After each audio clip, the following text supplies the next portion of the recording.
Good evening. Welcome to North West Tonight with Annabelle Tiffin. Our top story: the head of the Prevent programme leaves his post after failures exposed in the Southport attack. A report revealed a litany of failures to stop Axel Rudikabana's deadly attack. Also tonight, justice for Stuart Everett as the killer who cut up his body is jailed for life. The former Mayor of Liverpool, Joe Anderson, said he looks forward to clearing his name as he faces corruption charges. I've defended myself and protested my innocence from day one. I'll continue to do so because I've done nothing wrong. This is the day and much is the man to go down in the pages of Preston's history. 87 years after Preston's last FA Cup win, can they reach Wembley again?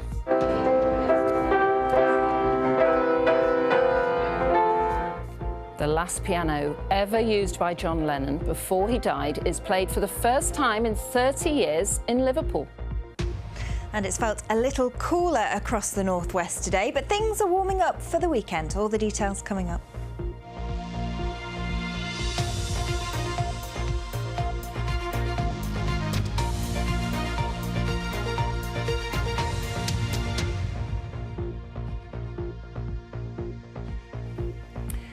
The head of the counter-terror programme Prevent is leaving his post after failures exposed by the Southport attack.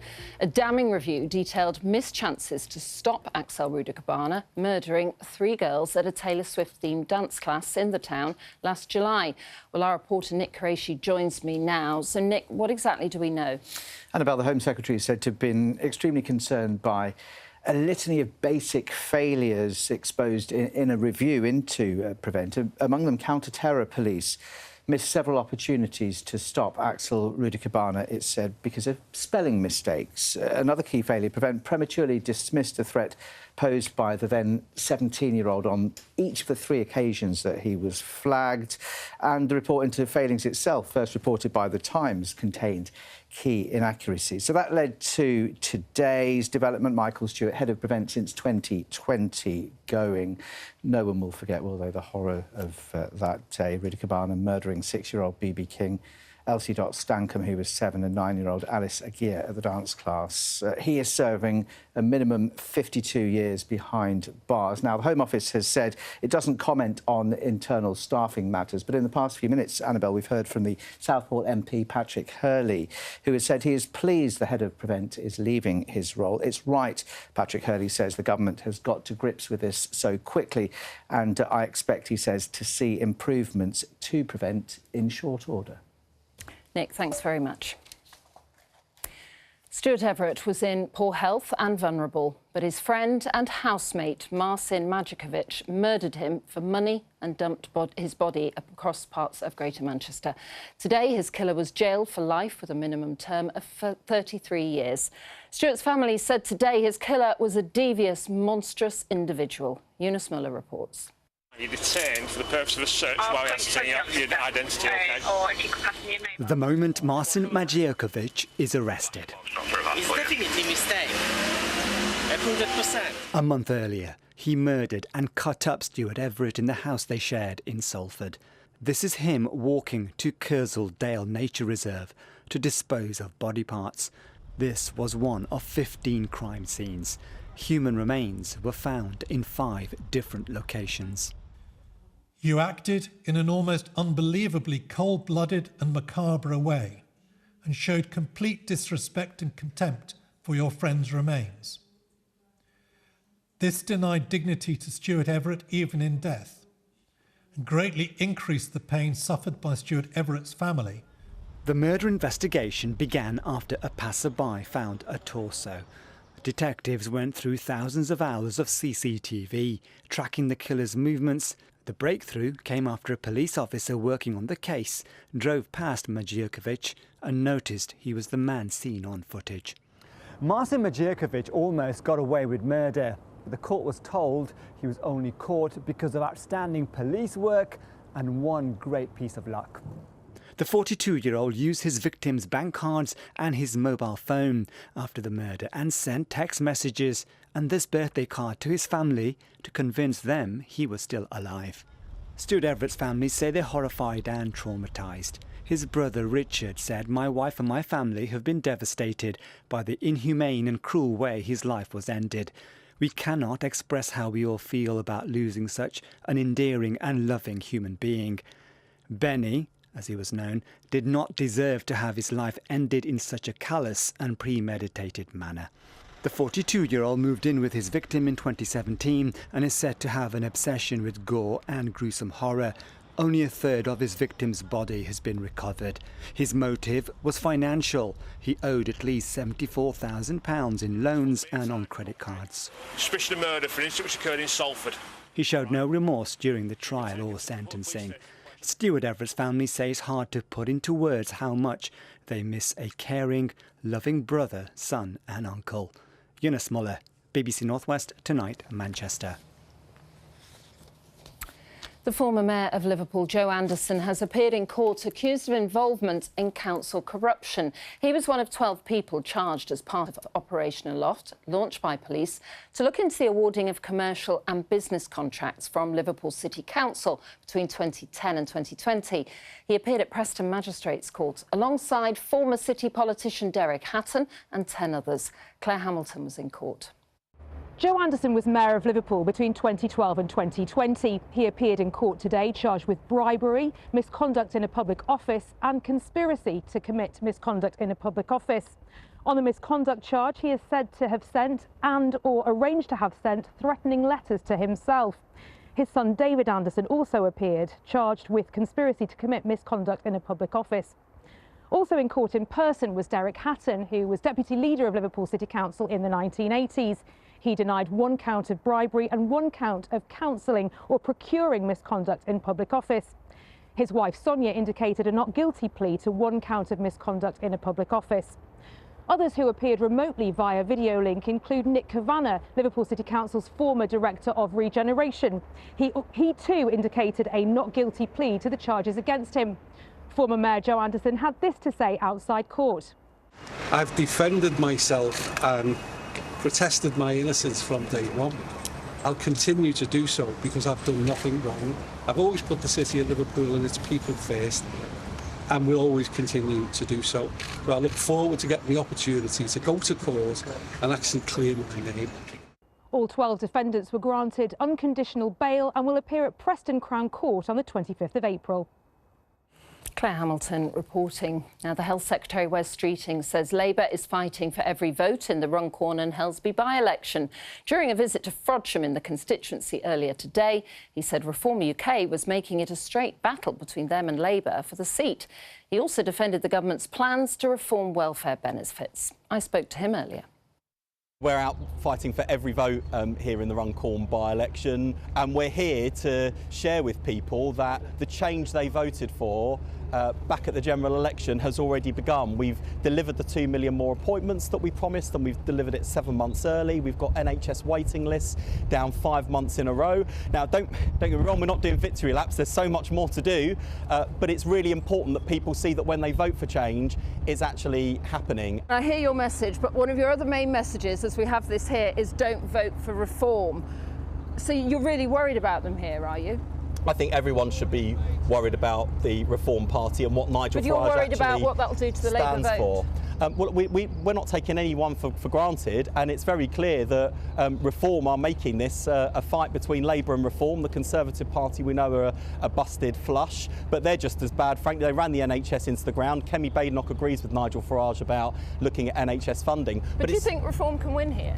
Look, I'm not taking any votes for granted, but what I'd say to people who are thinking about voting Reform is look at what Nigel Farage actually stands for.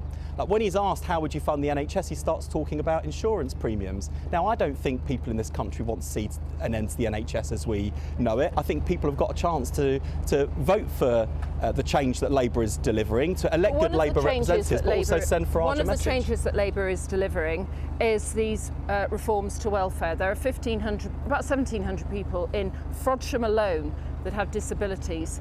Do you think they're going to vote for you after these reforms? I think it's so important. I understand why whenever people talk about welfare reform, there's understandable nervousness because people saw under the Conservatives what that did, and I think people worry about whether reforms would mean change for the better or change for the worse. But they've heard it's going to mean cuts. Well, we've got to reform our welfare system to make sure it's there for people who need it, to make sure it's sustainable not just now but into the future. What would you say to your MPs that are thinking of rebelling against the reforms? I totally understand why people get nervous whenever welfare reform is mentioned, because we saw what happened under the Conservatives. But let's look at the package in around £1 billion for employment support to help particularly disabled people, people with underlying health conditions who've been written off for too long, to help support them so they can get into work. Let me just quote Debbie Abrahams, one of your MPs. She says, how can making people sicker and poorer help drive our economy? Ian Byrne, another local MP, calls them cruel cuts. I think when you look at the package as a whole and look at the things we're doing right across the government, it's a stark contrast to what we saw under the Conservatives. Is there more to do to tackle poverty in our country? Of course there is. We've only been in 9 months. We've hit the ground running. Of course there's much more to do, but this is a government that is committed to tackling poverty in our country, particularly child poverty, and we want to see it come down, and that's what our policies will deliver. So campaigning has begun in that by-election, and we will be speaking to all the parties in the next coming weeks. Now, the BBC Six Music Festival continues in Manchester over the weekend, and tonight a Stockport brass band with a difference takes to the stage. Acid Brass will be collaborating with Scottish post-rock band Mogwai at the Victoria Warehouse. Both bands go back to the 90s, and Phil Chapman's been looking in our archives to a time when we first featured them. One of the songs featured by the band is their version of a song called Pacific 202 by the Manchester group 808 State. This is the original version of the chart hit, now considered an acid house classic. And this is how the brass band version sounds. This was the birth of Acid Brass, the Stockport band still going strong and playing with Scottish rock band Mogwai at the BBC Radio 6 Music Festival in Manchester tonight. Ben is their current principal tuba player and wasn't even born when the offshoot band started in 1997. All I know from it is watching the videos that are available on YouTube and on the website and stuff. I've played through the sets and stuff. And it's quite interesting because you got people like me in the band who have never done it and are like, oh, this is... And you got people that have done it for 20 years that are like, oh, this is going to be cool, but are proper relaxed about it. It will be a really good performance tonight because this is kind of what our band does. We've done it for 20 years, so we're very much on it. And Mogwai, they've done it for much longer than we have.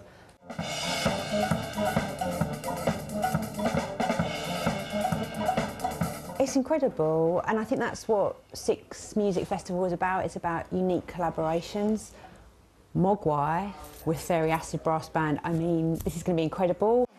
The venues, the scene here is so famous worldwide, but also within the UK, and so any chance I get, I'm based in Cardiff, so coming to Manchester for Six Music and any other chance, first stop is always Piccadilly Records, going to the venues, it's the best thing ever. Well, Acid Brass will be getting ready to perform here at the Victoria Warehouse tonight, and the BBC Radio 6 Music Festival continues until tomorrow night, including other venues like Yes and Band on the Wall. Phil Chapman, BBC North West Tonight, Manchester.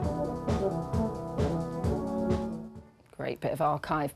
Now, the Windscale fire in Cumbria was the UK's worst nuclear accident. It happened in 1957 after a reactor caught fire at what is now known as the Sellafield site. It is now being brought back into the spotlight, though, through a new video game. Molly Brewer reports.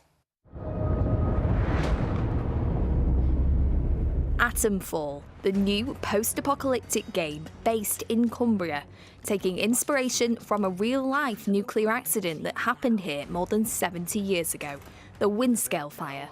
It went pretty wrong in real life, but it was controlled. You know, there was, yeah, it was a proper disaster, but it didn't cause strange glowing plants to emerge or dangerous cults.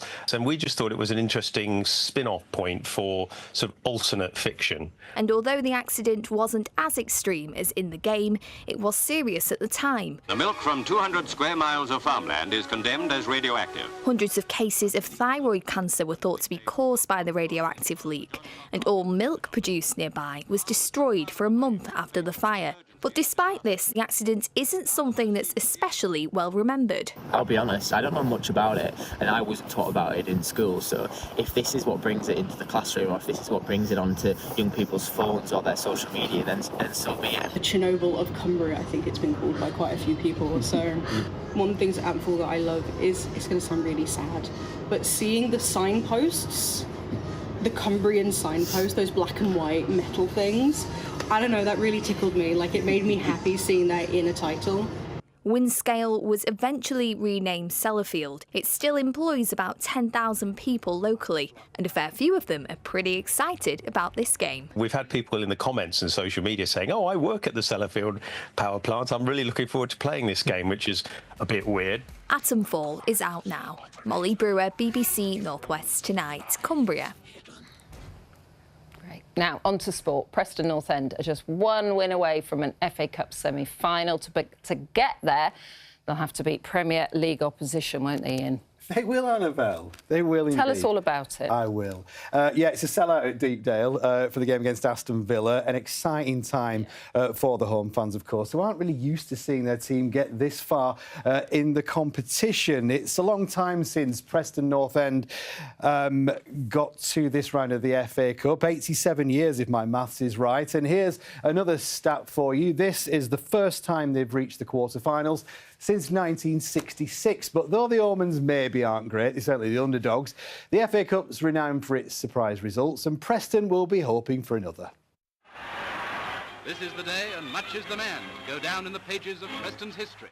Scenes of joy following Preston North End's last FA Cup win in 1938, when a team including future Liverpool manager Bill Shankly beat Huddersfield Town 1-0 at Wembley. They're still a long way from repeating that feat, though a Wembley return is now only a win away. Yeah, it's a reminder about what we're all striving for and where we want to get to. So an FA Cup semi-final, trip to Wembley, what it means to everyone at the club, the fans. So we've tried to embrace every cup game, whether that was Harrogate away in the League Cup or Villa at home in the FA Cup quarter-final.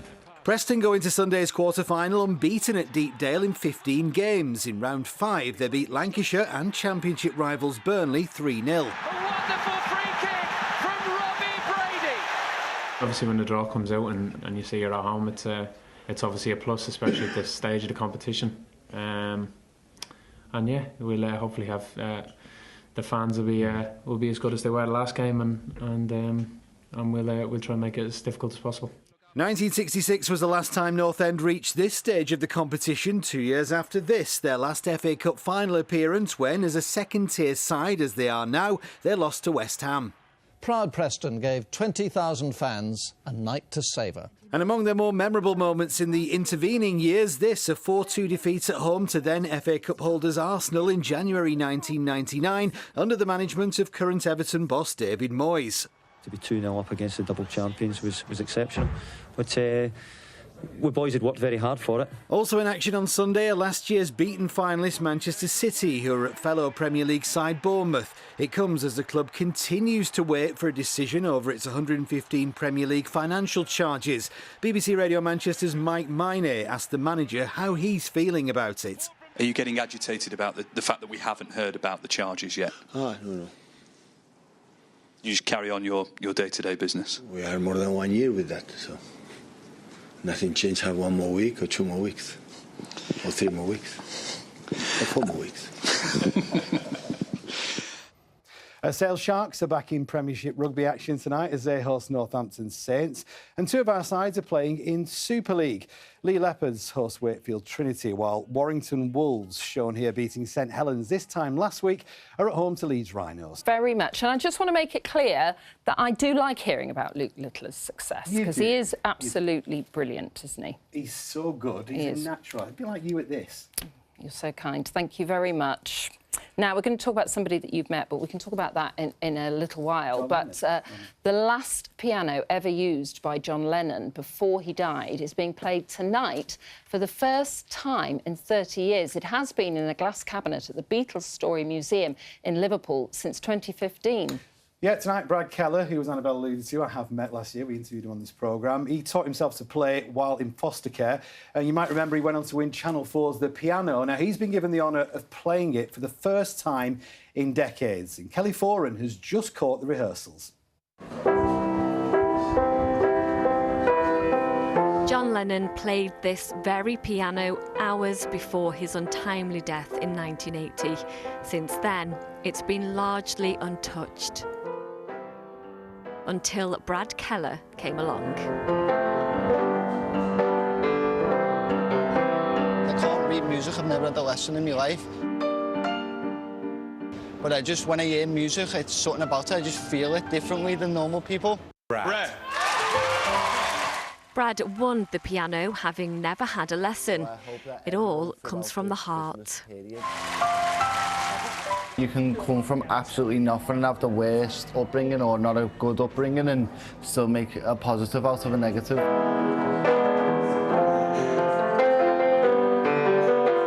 He's squeezing in rehearsals ahead of a big night tonight, launching his debut album on an iconic instrument, only ever touched by the likes of Lennon and Mick Jagger. How does it feel to be sat with this piano? It's just such a privilege and an honour to be able to play such a gorgeous instrument, and it's older than me, and I feel there's a lot of pressure.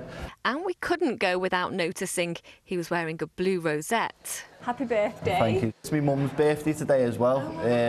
We sadly lost my mum in 2014, and I feel like this is like the best I think she's given me this as a birthday present, definitely, and honestly it's the best birthday I've had so far, definitely. And joining the celebrations will be local singer Jamie Webster.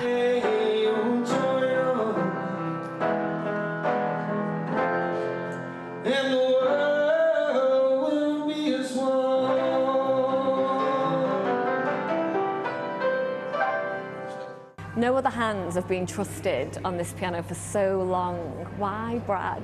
He's really special, obviously a local lad from Liverpool, and an amazing pianist, and it's been locked away in our exhibition for the public to see, but actually behind glass. So much of his music is inspired by his foster carers, by his children, and by his love of Liverpool. It's all happening tonight under John Lennon's watchful eye. I just feel so blessed and so honoured that I'm sat here right now in front of this gorgeous instrument, and yeah, I'm just so blessed. Oh, well, good luck for tonight. Thank you so much. And happy birthday. Oh, thank you so much. Kelly Foran, BBC North West Tonight, Liverpool.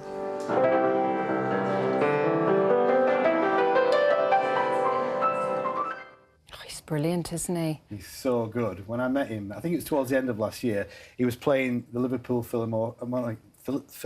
Easy for you to say. Yeah, easy for me to say. And he's so good, and you get the goosebumps listening to him. Even his improvisation, it's so melodic. He's a borderline, he's a genius. Yeah, really. He is a genius. I mean, he was right to win that Channel 4 competition, wasn't he? He was absolutely fantastic, and what an honour to be able to play that piano. Right, now, there are only a few days left to see the Northern Lights, I say, over Liverpool. Tens of thousands of people have already been to see an art installation recreating the natural spectacle at Albert Dock. It's been on show every night for the last week, but its final night will be this Sunday. And I dread to ask, because the last time I did, somebody gave away a surprise party. But what are you doing at the weekend, Ian, if you're not going to see the Northern Lights? I'm going to a surprise party. OK.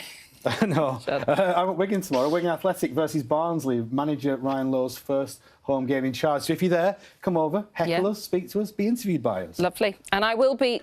Sunday Politics Show will be on, but as you pointed out, it's not live. Not live. This week. Not live. Right, let's get a look at the weather now with Rebecca Wood. Hello, good evening. It's felt a little cooler across the northwest today, and that was because we had a cold front sinking through overnight last night. It did bring some rain, but it also introduced a northwesterly feed to our air. So although there has been some sunshine on offer today, temperatures not doing quite as well. Into this weekend, though, we are going to start to import some slightly less cold air, so our temperatures are on the rise. It's also going to stay largely dry. Good news, because, of course, it is Mothering Sunday and we're entering British summertime. High pressure is broadly in charge. Now, it's managing to keep weather fronts largely at bay, although we will get this warm front, which will sneak through. It's going to thicken up the cloud. That is into tomorrow, and that pressure will build once again. Overnight tonight, we have clear spells initially. Temperatures are going to fall away. Winds will fall lighter. Clouds starting to make inroads by the time we wake up tomorrow morning. And temperatures down to 3 to 5 Celsius. So we start off with that cloud working its way in from the west. Now, of course, there is the potential to see a partial solar eclipse tomorrow morning, but that cloud, I think, is going to be a bit of an issue. And behind that, we will start to get some rain working its way in. Winds will pick up. They will be quite brisk along the coast, with temperatures ranging between 11 and 13 Celsius. Through the end of the day and overnight, all that cloud is going to clear away. But remember, as we head into British summertime, we actually lose an hour in bed.